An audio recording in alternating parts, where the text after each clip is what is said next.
ñu nekk seen ay mag ñëw àndandoo ak ñoom ñu noos jouer match boo xam ne foo agréé ak jàmm rek la vraiment c'est extraordinaire. C'est vraiment cool. Alors c'est la 4e fois je crois su ma juumalee ñuy organiser lu mel nii tey jii la plupart nag nii dafa am lu bëri lu si xam ne mooy dafa commencé wàññeeku par rapport ak première édition bi deuxième édition bi dama war a loolu. waaw man nag xam nga du ma ko seetaan du ma suivre bu bari man je pense que ci édition bi sax laa commencé bàyyi xel les pouces dama ko doon dégg 3 éditions yëpp donc mënu ma xam lu ci yokk ak lu ci wàññeeku parce que man nekk moom de près ni de loin ci seen événement yëpp. D'accord alors initiative bi nga xam ne day boole képp nga xam ne nii acteur yi si wàllu TikTok si wàllu yeneen Snap ak yeneen influenceurs en général leen di gën a boole day tax tamit li nga xam ne moo xew Sénégal fi toll nii si yàqante yi mu gën a wàññeeku. waaw boo gisee ñi nga xam dañ leen woo peut-être pour ñu gën a bàyyi xel seen image bi pour ñu gën a xam ni ay entrepreneur la parce que ñu ñuy woowee ay influenceurs ak yooyu peut-être ñun dañ leen plus ñuy wane ay cas di wane yu sew di defante mais am na benn aspect bu nice bu baax bu nekk ci ñoom parce que ñu ci bëri ci ñoom ay entrepreneur lañu parce que ku yor sa benn page di def ay publicité di ci am xaalis entrepreneur nga xam ko wala nga bañ ko xam ñu lay woowee influenceuse nga am benn shop wala nga am benn entreprise boo xam ne yaa ngi ciy nekk ay nit di ci liggéey mais entrepreneur nga donc c'est juste que ñun ñoo bëgg di wane wala di feeñal lu ñaaw cas yi ay defante mais am na benn aspect bu nekk ci ñoom boo xam ne bu ñu leen woowoon tey ñu waxtaan ak ñoom wax leen ni yéen vous êtes des jeunes ñi ci nekk ay femmes ñeen yéen vous êtes des femmes mais ay entrepreneur ngeen que le Sénégal économiquement da ngeen ciy jàpp je pense que yii ay initiative la pour ñoom bu ñu ñëwee ñu waxtaan ak ñoom pour ñu gën a mën a bàyyi xel ni du lu ñaaw li la ñu war a teg ci kanam am na lu rafet loo xam ne moom la ñu war a teg ci kanam. Abba dafa comprendre bu baax a baax li nga xam ne mooy réseaux sociaux boo gisee compte Instagram boobu si réewam YouTube da siy liggéey bu baax a baax peut-être am na jeunes yoo xam ne comprendre duñ ko ban leçon nga leen di jox wala ban leçon ngeen di jox pour ñoom ñu gën a. ça dépend ça dépend ku nekk ça dépend ku nekk ça dépend.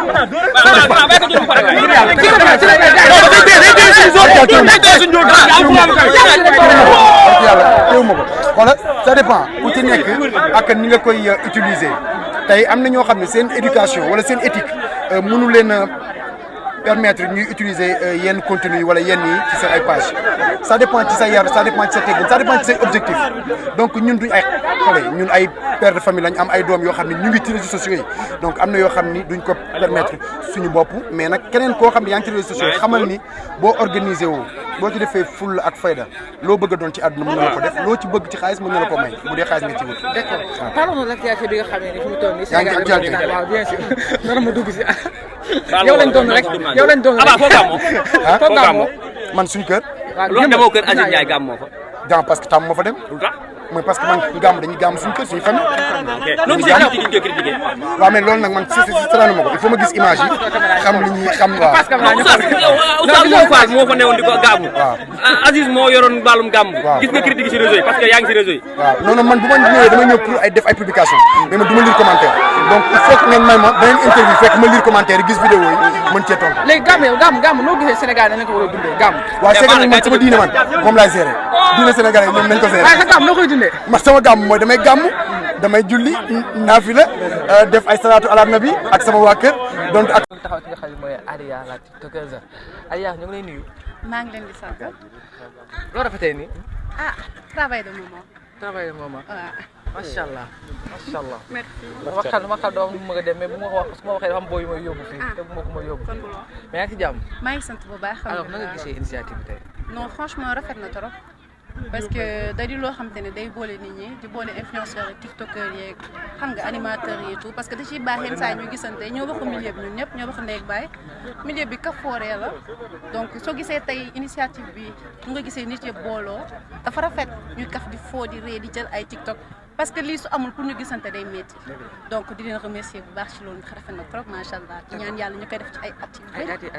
macha allah je crois que bi mooy 4e édition wala 5e édition su ma jumalee mais dafa mel ni première édition yi moo gënoon am doole que yéen ñii pour yow lan mooy wàññi moo ko donc loolu dëgg la parce que mun naa ne ñëwoon naa ci yëpp presque donc tey mun nañ ne bëriwul ay nit donc peut-être fekk pub bi moo jaalul wala nit yi ñëw wuy suwul donc man sama sañoon nag su ñuy def genre yi nit yi di ñëw di wuy su parce que dafa rafet en fait dafa di loo xamante ne yombul nit jël li organiser ko ah boisson lépp gratuit fayu leen dara. waaw day leen ñëw teew nag ñu. mais des fois am na ñu ni peut-être dafa am favoritisme ñeneen ñi peut-être yenn influenceurs jàpp ni maanaam dañuy jouer si ñoom parce que jàpp nañu promotion ñu bëgg si ñoom rek parce que xaalis bi si war a am ñoom amuñu ko si mais peut-être ki ko organisé moo koy am est-ce que loolu taxul moo tax gars yi bëri daw. Bon, Sénégalais, loolu mooy suñu problème au lieu de mieux penser positivement, on a tendance à trop penser négativement. Donc je me dis que des fois faut ñu def attention ci yooyu parce que du question de favori suñu demee ba defar affiche dugal je pense que pour ñëpp la pour tiktokeur yëpp la pour influenceur yëpp la porte est ouverte pour tout le monde donc nañ bàyyi di xalaatee noonu milieu bi c'est pour tout le monde kenn moomu ko nañ sekk jàmm rek. Fa Aïdara Fatou Ndiaye ba doon teg ñoom ñaar carrément première ci TikTok kan nga siy teg. bu ma dugal. dugaluma dama laaj. tuuma wax samay copines lañ ñoom ñaar ñëpp macha allah waaw Fatou Ndiaye tamit léegi gis nañ lu muy def franchement di ko encourager ndax tey mu ngi ñuy représenter presque partout aussi donc félicitations à elle sans oublier sama copine sama jumelle Fa Aïdara di ko wax moom tamit courage. D'accord, vous avez compris Fatou Ndiaye après Fa Aïdara. Ah, j'ai jamais dit ça pardon bu ma dugal. C'est les deux comme j'ai dit je les aime c'est des Sénégalaises. nañ bàyyi sax di naan kii moo ëpp kii lii non mais àdduna lépp loo gis am na ku ne ci kanam. oui mais pas la peine de le montrer à tout le monde. rafet ni yaa ne ci kanam. parce que xam nga la dara nag gis nga. may rafet yaa ngi yaa ne ci kanam. déedéet wax nga loolu ba tey. am na maa ko wax woo ko maa ko wax. ah ba tey am na ñeneen ñi fi nekk ñoom Amine la yaa ñëw suñu taxee damay daw de. non ci tiktokers yi laa wax. ah tiktokers yi bëri na. mais bon comme j'ai dit daal nañ bàyyi di naan je suis là l'autre est là parce que fii surtout Sénégal dañ lay xewal benn un mois nga kontaan ñu jig saa rek wàcce la ci suuf. donc faut faire nañ humble quoi wàcce suñu bopp. merci beaucoup. merci je vous jëf.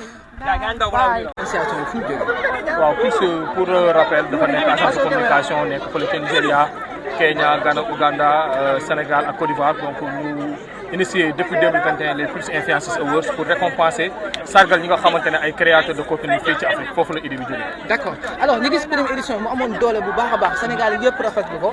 mais depuis un prix muy dem su ma jumee bi mooy 4e édition. su ma jumalee d'accord maintenant dañu gis ay influenceurs yi nga xam ne yu bëri ñu commencé nañu wàññeeku. lan moo waral lool pour yow sa jàngat. non wàññeeku au contraire dafa yokk boo xoolee première édition lu ñu amoon ci catégorie ak tey 4e édition lu ñu ci am nañ ci gis nañ yokk bi nga xamante ne am na ci domaine d'activité yi yokk nañ ci xam nga ñun dañ nekk ay nit yoo xamante ne dañ ouvert d'esprit maanaam nit yi bu ñuy wax nañu gis ñu suñu bopp ci lii première catégorie yi amuloon ay danse amuloon ay entrepreneuriat amuloon ay business deuxième ñëw nañ troisième ñu yokk si jéem a yaatal boo ko defee ku nekk gis sa bopp quoi waaye loolu ah dama dégg si ay rumeur am na yenn influenceurs yoo xam ne da leen di woo mais maanaam duñ bëgg participer duñ ñëw am na ñeneen ñi nga xam ne tëbal naa pourquoi woowoo ma waaw c'est normal Sénégal moo demee noonu waaw c'est le droit xam nga tey am nga nit yoo xamante ne dañ lay woo ñu wax ak yow si njëkkal teraanga ne la carrément kat bëgguma bokk ci ay concours da ngay respecter seen choix xam ne ni nit ki choix am la des fois tamit am na ñenn ñoo xam ne dañ lay woon dama waroon bokk du ñëpp a mën a bokk tey jii dañ ko teg ci ay charte yoo xamante ne catégorie bu nekk maximum 10 personnes la mën a am tey boo jëlee TikTok fii Sénégal ñaata dafay TikTok léegi nag ci 10 yooyu noonu ñu sawar ci tànn 10 yi nga xamante ne ci catégorie bi ñoo war a dem donc forcément dina am ñenn ñoo xamante ne dañuy mer mais objectif yi lenn la rek sargal ñi nga xamante ne ce sont les meilleurs créateurs de contenu du leneen. alors ci sargal boobu ba tey ci la ñuy ñëw ñenn ñi ci yenn influenceurs yi di kaas li nga xam ne xëy na mooy koppar gi nga xam ne war na jógee ci Pulse daal di ñëw ci ñoom tey jii ndax koppar gi moo war a nekk li nga xam ne moom ci war a séntu wala prime bi nga xam ne dañ leen koy jagleel ngir wane ni ñoom ñoo nekk les meilleurs wala bokk nañ ci les meilleurs. waaw koppar moom am na solo parce que boo xoolee ñoom influenceurs yi ñu ngi def campagne de communication bu am solo ci réseaux sociaux yi la plupart ñoom loolu la ñuy wax ñun tamit tooguñu boo xoolee depuis 4e édition bi moo commencé di ko wax di ko seetlu ku ko gis xam ne ni tamit ñun ñu ngi def effort yu ñu mën pour jéem a mettre les influenceurs tey la preuve am na ay gagnants yoo xam ne bañ gagné mettre nañ leen en rapport avec des entreprises ñu liggéey ak ñoom ci seen campagne de communication ñun loolu mooy suñu objectif du nga jël nit ki jox ko trophée jox ko xaalis mu dem mais tey jii nga boolekaak ay entreprises moom ñu mën a liggéey ci ay campagne de communication mën a am tey jii ay link ak ay entreprises ñun loolu mooy suñu liggéey te tey tamit dañuy woo ñi nga xamante ne ñooy entreprises yi ñi nga xamante ne ce sont des ñoo nga xamante ne par exemple tey war nañ mën a jàppale ci initiative bi ñu ñëw jàppale ñu ci parce que tey jii nii ñu bari dañuy wax di critiquer naan non ñi peut-être xaalis moo ñu taxoon dugg bu nekkoon xaalis kese moo ñu taxoon dugg tey am na ay partenaires yoo xamante ne proposé woon nañu loo xamante ne tey buñ ko jëloon ñun ñëpp dañuy toog fas suñu kanam toog def ni duñ soxla benn partenaire mais ci ngor ak li nga xamante ne muy principe bi ñu am tey jii moo tax tey jii ñu mën a egsi fii. d'accord loolu mën a xaar ci jour ji. jour événement bi le 12 octobre lay am incha allah fële ci cinéma du Sea Plaza donc comme ni ñu koy defee à chaque fois dina am boo leen ñëwee restauration bi gars yi dinañ ñëw partenaires yi influenceurs sant yi ñëw ñu waxtaan lekk naan kafoore après nag